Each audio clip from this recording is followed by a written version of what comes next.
Wendy had always been drawn to the forest near her grandmother's house. As a child, she would play for hours, imagining fairies and wizards behind every tree. But as she grew older, her visits became less frequent, and the forest became a distant memory. One autumn day, years later, Wendy found herself back at her grandmother's house, sorting through old belongings. A faded photograph of the forest path caught her eye. The memory of a story her grandmother once told her came flooding back. A tale of a lost little girl who wandered into the forest and was never seen again.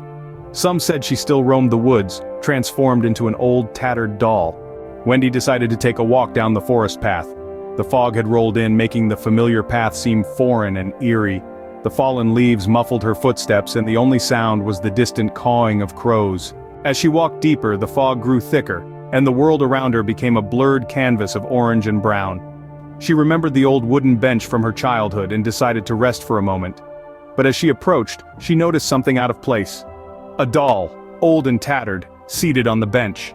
Wendy reached out, hesitating for a moment before picking up the doll. Its eyes, glassy and vacant, seemed to stare deep into her soul. A sudden gust of wind whispered through the trees, carrying with it a soft, haunting lullaby. "Come play with me," it seemed to say. Startled, Wendy dropped the doll and began to retreat, but every turn took her deeper into the fog. Panic set in as the whispers grew louder, echoing the same haunting tune.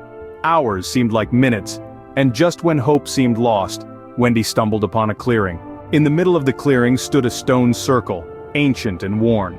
The fog seemed to avoid this place, and the air was still. As Wendy approached, she noticed inscriptions on the stones. They told a story of a protective spirit that guarded the forest from dark entities.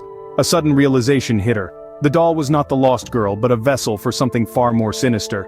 Wendy stood inside the stone circle. She felt secured and started reciting the inscriptions as a chant. The ground trembled and a gust of wind swept the cloud of fog away, leaving the clearing in silence.